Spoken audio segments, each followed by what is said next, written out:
Hello friends, let me start off by telling you a story. In 1978, Dr. Amar Bose, sound engineer, MIT professor, and founder of Bose Corporation, was flying from the USA to Switzerland when he was offered headphones by the airplane staff to listen to music on flight. But in the constant drone of the airplane engines and with no way to escape that drone, he could not enjoy his music. In fact, he could barely hear it. He fetched a paper napkin and began scribbling on it with his pen to see if it was possible to design headphones that could remove this noise one day. The company claims that the mathematical calculations that began in that flight, thousands of feet above the Atlantic Ocean, gave birth to a new era in science of noise reduction and cancellations. This is a review of their latest Quiet Comfort 2 Bose noise reduction headphones. Hello friends, Patrick here. Today we are doing a review of the Bose noise cancelling headphones, and it's very weird to speak through this here. Before I get started, you might notice there's a little lapel mic. I'm actually reviewing that. It's a Rode microphone, a smart lav mic or whatever you want to call it, and I'm using it with this camera. I wanted to kind of cut away from using the spare microphone. We'll see how it goes. Let me know in the comments below what you think of the audio for this mic. And I'm going to use some of this audio to actually review the item. Today, we're reviewing the other side of it, the actual sound listening part. So Bose has been known to make pretty good headphones, but what they're really known for is a noise cancelling. And let me start with that because, man, this noise cancelling technology that they have built into this one, this is the 2. This is the Be Quiet 2. There is a 1. It's wired. This one is wireless. And the noise cancellation is absolutely amazing. So let's talk about how that works. First of all, there are microphones on both sides that take the noise, spin it around, and basically cancel out the wave inside your ear. So as long as these are cupped inside your ear, you should not hear things. However, the limit on it, and I hope I can explain this very well, is that when people put these on, they expect to hear nothing. It's actually all about constant noises because there is obviously a delay between the outside microphone and the inside speaker that plays it back to you in the opposite direction because waves and crap like that. I'm not going to go into that. It has a delay, so speech and people's voice still kind of comes through, but what doesn't come through is humming noises like the sound of an airplane, the sound of a train, and overall the sound of basically life around you or the city around you. It's a much quieter experience. That's not to say you'll be completely deaf with them, or deaf to the outside world. The noise cancelling is absolutely amazing, and the way I judged it is how I took it on an airplane. I took 3 flights in the last couple of months.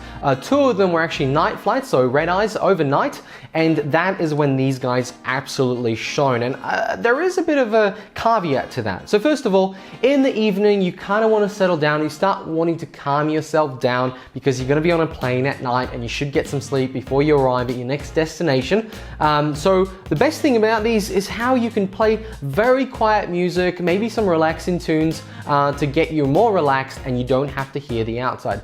And once you're on a plane, the noise of the engine is just basically not there. 98% of it is gone.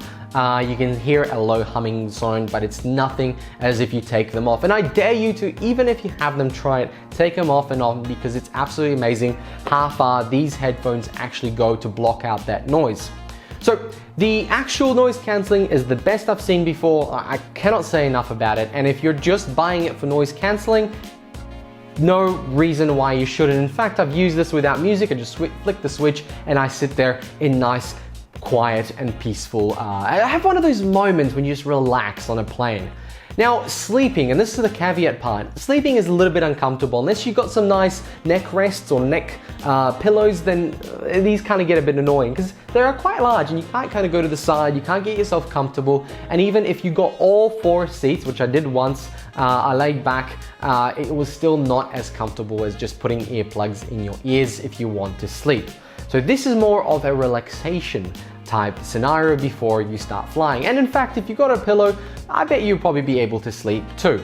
The other cool thing about it, speaking of planes and entertainment, is the fact that you can put a 3.5mm jack to the bottom of it and basically listen to the music or the video or the movie that's coming through from your in-flight entertainment, and that is absolutely amazing. I mean, at the end of the day, if you can use your own headphones, you don't have to use those crappy flight ones, then that is a huge bonus. So build quality is plastic, but actually feels pretty nice. Not going to lie, I prefer metal, but this is the best plastic construction I've seen, and I'm okay with it. Because you're going to be wearing them a lot, they're extremely comfortable. These pads are very soft and cup your ear really nicely, and I actually found them very light too. So because these headphones are marketed to the traveling bunch, you probably would be wearing them quite a lot. So comfort is a must, and these guys score a 9 out of 10 from me. And the reason it's a 9 and not a 10 is because of the lightness. It makes it a little bit flimsy. So I'm kind of worried that they might break maybe if I lean on them a little bit too much on a plane, or when I just sort of bend or sit on them accidentally. And that's why this case is very good to have when you're traveling and putting them away. Make sure and put them in the case. I haven't seen people break them, but I've heard of stories where people have. In saying that, don't break them because they are not cheap. When I was in Japan, I saw these for 550 Australian dollars. On Amazon, they're about 350. From the official Bose store, they're about 500, which is again weird to me. JB Hi-Fi had them for about 350 also, and then on a good day, on a good discount, you can get them for 300. So 300 for me is probably the upper echelon of where I'd pay, and 250 and 200 is probably where I think they should fit. I mean, comparably, the AirPods cost around 200, so with noise cancellation, but they're big, wireless. Yeah, 250 I think is probably, my opinion, is probably the upper level where they should be sitting at. However, they're not. So this is not a cheap purchase. Take care of it when you do, because if you do take care of them, it will give you a whole bunch of mileage, especially if you are a traveler. So these are highly recommended for those that fly in, fly out, do all sorts of stuff on travel. If you're using them in the house, you might have better headphones because the sound on this is good, but it's not going to get the audio files shaking in their boots. This isn't one of those headphones that you're gonna go, wow, the sound is amazing. And you're not gonna be, I don't know, look, let's be honest. It's not going to blow your mind, and you're not going to suddenly hear Satan's voice on Stairway to Heaven, but you'll still be able to tell that Nickelback is terrible. It's a good sound and still better than competition, but it's, again, not for audiophiles. And finally, let's touch upon battery life, and I'll give you guys a quick summary of if I recommend it. So, battery life on this is amazing. It's about 8 hours if you're just casually listening in and out. You don't have to charge them at all that often. The lowest I've gone is 40% by the time I thought, oh, I better charge them. And I didn't even, really think about it that time. So it got me through 2 flights, and then it was 40%. So I was very impressed. So quick summary, is it worth it? Absolutely. Bose is leading the way in noise cancelling headphones.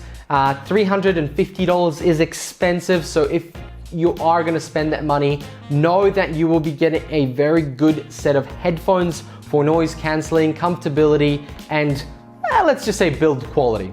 What you're not going to be getting is the most amazing audio, but you're going to get audio that is completely satisfactory, and you're going to like it anyway, and you're probably going to listen to some really cool music on it, and it'll be fine. You won't even really care that much. So guys, thank you very much for watching. Like, subscribe, let me know what you think of these headphones. Have you got them? And finally, I wasn't gonna even talk about this, but this has integration with Google Assistant and Siri, and I tried using it, but the fact that you've got them on your head and it's noise cancelling, you're trying to scream to Siri to say, hey, do something, it's a waste of time. It's a gimmick, in my opinion. Guys, thank you very much for watching, and I'll catch you in another video.